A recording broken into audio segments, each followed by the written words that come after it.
할렐루야. 하나님께 영광 돌립니다. 이제 14절로 갑니다. 기도합니다. 영광과 감사가 하나님께 있습니다. 온 마음으로 하나님을 찬양하며 존귀와 하나님의 이름이 거룩히 여김을 받기를 원합니다. 예배하는 마음으로 하나님의 음성 듣기를 사모하오니 눈을 여시고 귀를 열어 이 말씀의 깊은 것들을 깨닫게 하옵소서. 무엇보다 우리에게 필요한 것은 세상의 그 어떤 것도 아니고 하나님이 종과 우리 모두와 함께 한다는 이 놀라운 사실입니다. 마지막 때 사람들 속에 이 믿음이 흐려지고 있는 마지막 때 징조가 보여지고 있습니다. 다시 한번 근신하고 깨어 기도하여 하나님과의 관계가 분명해지게 하시고 하나님과 동행함으로 이 큰 영혼 구원의 사역을 감당하는 은혜가 있게 하옵소서. 믿지 않는 자녀, 믿지 않는 부모, 형제가 지옥을 향해 가고 있음에도 우리가 영적인 잠을 자고 있습니다. 깨어나게 하시고 근신하게 하시고 이제 하나님과 함께하여 이 모든 저주를 끊고 구속사에 쓰임받는 은혜가 있게 하옵소서. 오늘도 말씀하실 하나님을 찬양합니다. 하나님의 능력과 지혜의 나타남을 사모합니다. 예수님의 이름으로 사모하며 기도합니다. 아멘. 자, 14절 말씀 보세요. 여러분, 모세가 13절에 보낼 만한 자를 보내라 라고 말합니다. 이건 하나님이 이만큼 그를 낮췄다는 거죠. 이거 꼭 기억하십시오. 스스로 뭔가를 할 수 있다는 사람들은 아직도 연단이 남아있는 사람들입니다. 이때 여호와께서 모세를 향하여 노하여 이르시되 레위 사람 네 형 아론이 있지 아니하냐. 그가 말 잘하는 것을 내가 아노라. 그가 너를 만나러 나오나니 그가 너를 볼 때 그 마음에 기쁨이 있을 것이라. 여러분, 실제로 우리가 아는 대로 모세에게 동역자들이 있었습니다. 이제 저와 여러분이 하나님을 섬기며 복음을 섬기고 교회를 섬기고 말씀에 붙들린 바 되었다면 우리가 이런 동역자들의 모습이 있어야 돼요. 어떤 모습입니까? 아론이 형입니까? 모세가 형입니까? 아론이 형이죠. 그럼에도 기꺼이 형이 동생을 섬기는 겁니다. 왜냐? 질서입니다. 이게 사역에 있어서 질서입니다.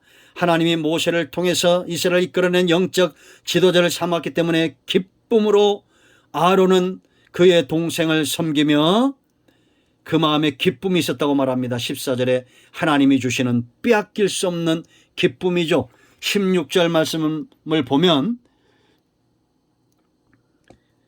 이렇게 말합니다. 16절에 그가 너를 대신하여 백성에게 말할 것이니 그는 네 입을 대신할 것이요 너는 그에게 하나님같이 되리라.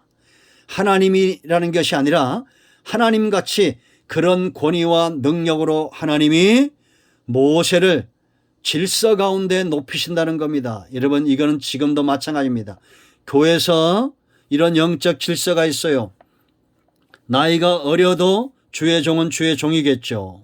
하나님이 세우신 사람들을 귀하게 여겨야 됩니다. 그 마음에 그럴 때 그 마음에 빼앗길 수 없는 기쁨이 있는 겁니다. 아론은 하나님이 준비하신 말에 능한 은사를 가진 자죠. 제사장으로서 대제사장으로 이스라엘을 섬깁니다.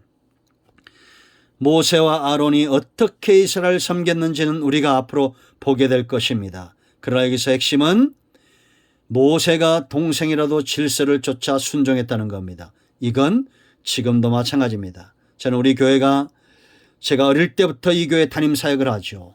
나이가 많으신 장로님들과 권사님들이 저를 잘 섬겨준 것에 대해서 감사합니다. 여러분 속에 아론에게 있었던 빼앗길 수 없는 기쁨이 있기를 축원드립니다. 두 번째 누가 있었습니까? 이드로입니다. 이드로. 모세의 장인이죠. 이제 모세가 자 18절 말씀 보세요. 모세가 그의 장인 이도에게 돌아가서 그에게 이르되 내가 애굽에 있는데 형제들에게로 돌아가서 그들이 아직 살아있는지를 알아보려 하오니 나로 가게 하소서. 이도로가 모세에게 평안히 가라 하니라. 여러분, 모세가 40년 동안을 이도로의 양을 쳤습니다. 이 집안을 섬겼어요. 그런데 어느 날 갑자기 이 모든 것을 두고 가겠다는 겁니다. 여러분, 그때 모세에게 평안을 빌어주는 이 평안의 역사는 누구의 역사일까요? 이드로가 사람이 좋아서일까요? 아니면 하나님이 이드로의 마음을 움직였을까요? 저는 성경대로 확신하거니와 하나님이 아론의 마음에 기쁨을 주었던 것처럼 이드로의 마음에 염려와 근심은 그의 삶에 대한 염려와 근심은 사라지게 하고 하나님이 주시는 평안이 있었다고 확신합니다. 여러분, 지금도 이것은 마찬가지입니다. 성령의 역사는 평안의 역사입니다. 우리가 여러분 교회 안에서 다툼이 일어나고 여러분들이 직장에서 다툼이 일어나고 그건 잘못된 것입니다. 그때 우리는 하나님이 우리 가운데 나타나기를 사모해야 됩니다. 모세와 바로에게는 싸움이 있지만 모세와 아론과 이드로와 십보라와 이런 동역자들 가운데 싸움은 사단의 역사겠죠. 왜 우리가 이것을 분별하지 못합니까? 여러분 모두가 바로와 같은 사단의 앞잡이들입니까? 아니잖아요. 한국교회가 그러합니까? 아니잖아요.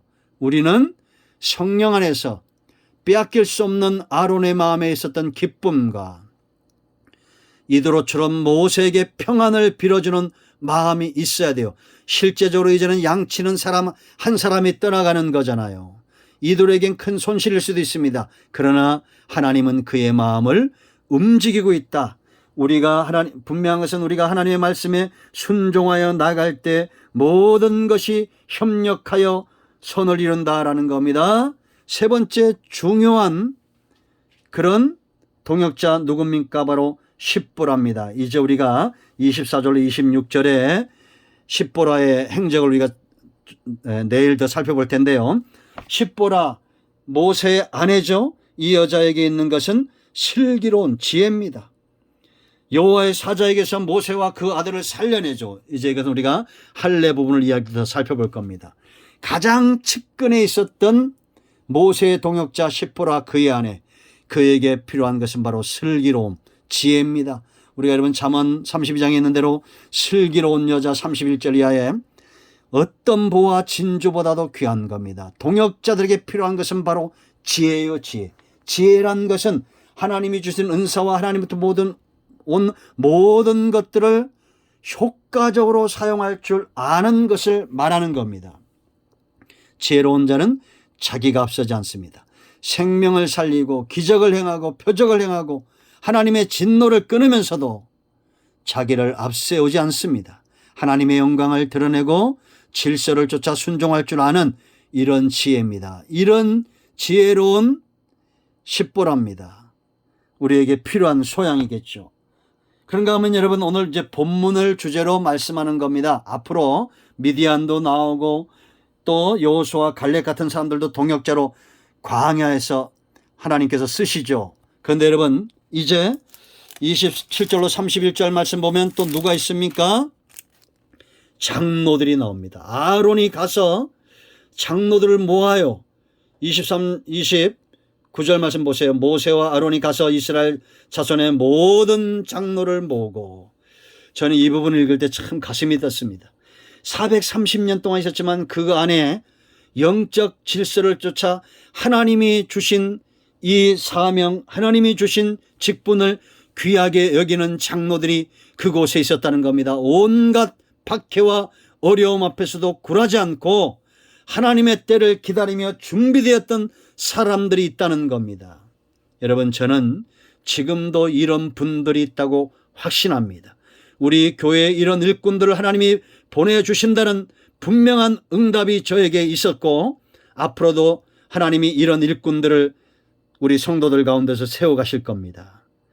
하나님의 방법입니다. 지금까지 하나님은 교회와 구속의 역사를 통해서 하나님의 일꾼들을 세워가신다라는 겁니다. 이들은 하나 되는 자들이에요. 모든 자손들을 모을 때 하나 되었습니다.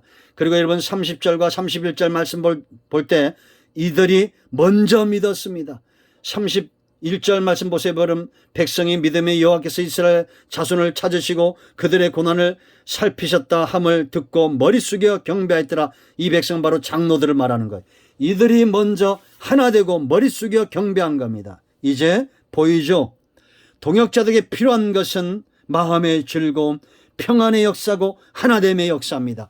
이것이 무엇보다도 중요합니다.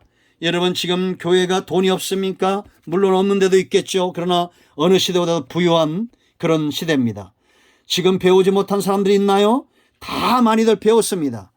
그러나 정작 필요한 마음의 즐거움과 평안과 하나됨의 역사가 우리 가운데 있느냐라는 겁니다. 애통하고 애통하십시오. 우리가 이러한 것들을 빼앗겼다면 우리는 정말 눈물을 흘리며 하나님 앞에 나가서 빼앗길 수 없는 이 기쁨과 평안과 하나됨의 역사에 생명 걸고 기도해야 됩니다. 우리가 이러한 것들이 없이 어떻게 하나님의 사역을 감당하겠습니까? 교회는 돈으로 하는 게 아닙니다. 교회는 인간적인 지혜나 학벌로 하는 것이 아닙니다. 교회는 하나님과 함께하는 이 놀라운 믿음으로 하는 겁니다. 그 증거는 우리 안에 빼앗길 수 없는 기쁨입니다. 우리 안에 빼앗길 수 없는 평안입니다. 우리 안에 빼앗길 수 없는 하나됨입니다. 이것이 큰나무교회에 있습니까? 성도들 가운데 있습니까? 조국교회에 있습니까? 없다면 여러분 애통하고 통회하고 자복하며 기도해야 됩니다. 하나 됩시다. 기도합니다. 하나님, 지금도 하나님과 우리와 동행하시며 동역자들을 세우시고 빼앗길 수 없는 기쁨을 주시며 평안을 주시고 하나 되게 하시는 역사를 믿습니다. 주여 우리를 도우셔서 예수 그리스도의 이름을 의지하여 간구하며 기도하오니 우리 가운데 역사는 모든 사단의 역사가 묶임을 떠나게 하시고 우리가 성령 안에 하나 되며 동역자들이 큰 사역을 감당하는 은혜가 있게 하옵소서. 빼앗길 수 없는 기쁨, 빼앗길 수 없는 평안한 성령 안에서 하나됨의 역사가 있기를 원합니다. 우리 가운데 역사는 모든 흑암과 어둠의 영들이 떠나게 하시며 온 영과 온 마음과 온 육체가 회복되는 은혜가 있게 하옵소서. 예수님의 이름으로 사모하며 축복하며 취하며 기도합니다. 아멘. 할렐루야. 응답되었습니다. 여러분 모두를 축복합니다. 아멘.